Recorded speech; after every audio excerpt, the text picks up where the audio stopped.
Welcome back to part 8 of the Lilac Linen Series. In this part, I'm starting the construction of the pants, so you'll see me walk through the first steps of preparing the pleats and adding the pockets. Now before I dive into the pants, I wanted to give you a quick look at the bodice. I'm just wrapping it around the bust so you can see the shape. No closures yet, just me holding it in place at the back where the zipper will eventually go. It's coming together really nicely and I don't see any changes I need to make for the top. Starting with the front pant pieces, I remove the pattern tissue and go back over my chalk marks with a Sharpie. Chalk tends to rub away easily, so this just makes sure I don't lose any important dots and notches. With the first panel, I begin pinning the soft pleat, carefully folding along the markings and showing you the direction of the pleat. I do the same on the other side before moving to the back pant pieces. Again, I'm checking markings, transferring dots, and pinning soft pleats in place on both sides.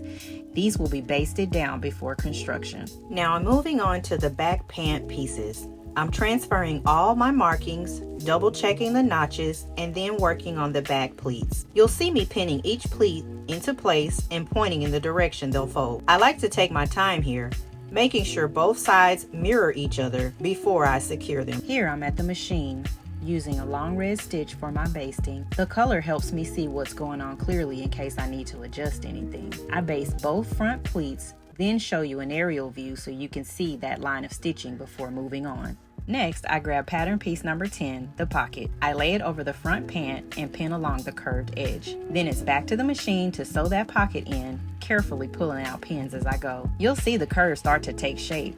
I repeat the process on the other side, pinning, sewing along the curve, and trimming down the seam allowance so it doesn't add bulk. Once that's trimmed, I fold the pocket to the inside and give it a good press at the ironing board. Pressing is key here, even in a muslin, because it sets the pocket neatly in place. After pressing both sides, I go in with the top stitch along the pocket curve. This is the visible stitch, so you want to take your time and keep it neat and even. I always like to slow down a little during top stitching because it really defines the look of the garment, even though this is just a muslin. Practicing neat, steady stitching here builds the muscle memory for when I sew my final fabric. I'm also paying attention to how the fabric moves under the presser foot because every fabric has its own way of stretching and shifting. Taking notes now means fewer surprises later. And here's an overhead look of what the finished top stitching looks like along both sides. Now I'm moving on to pattern piece number 11, which is the side front. With right sides together, I'm stitching this piece to the pocket along the outer edge, but I'm keeping the front of the pants free. That's really important because I don't want to accidentally sew the pocket closed. The pocket has to remain functional. Here I am laying the piece in place,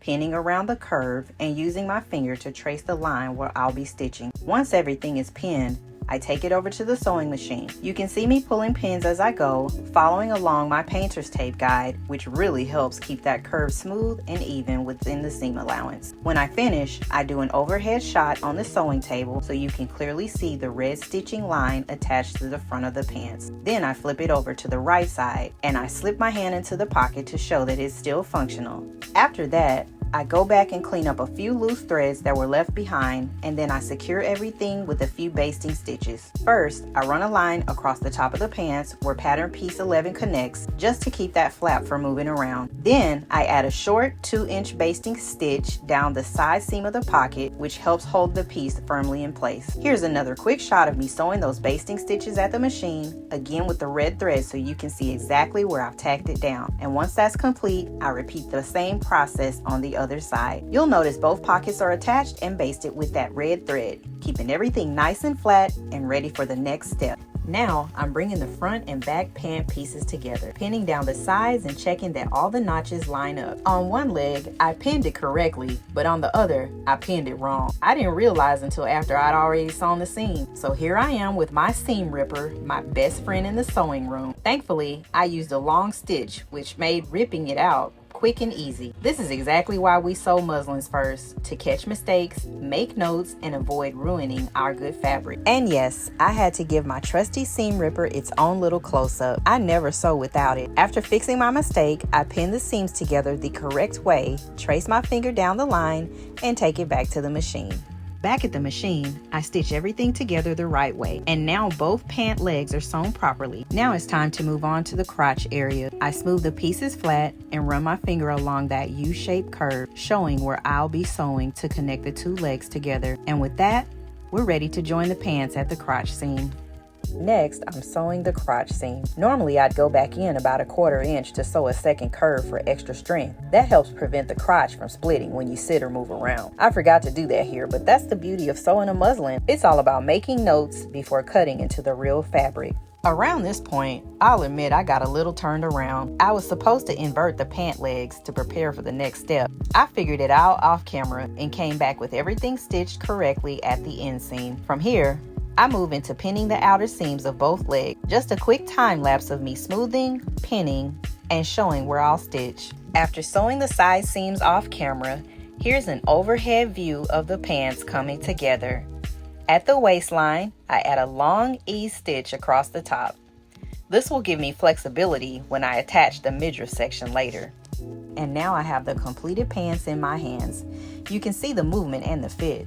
I even tried them on just to show how the adjustments paid off. I finished this video by pulling out the midriff front and back pattern pieces. Then I placed the bodice back on the dress form so you can get an early idea of the full look. It's not complete yet.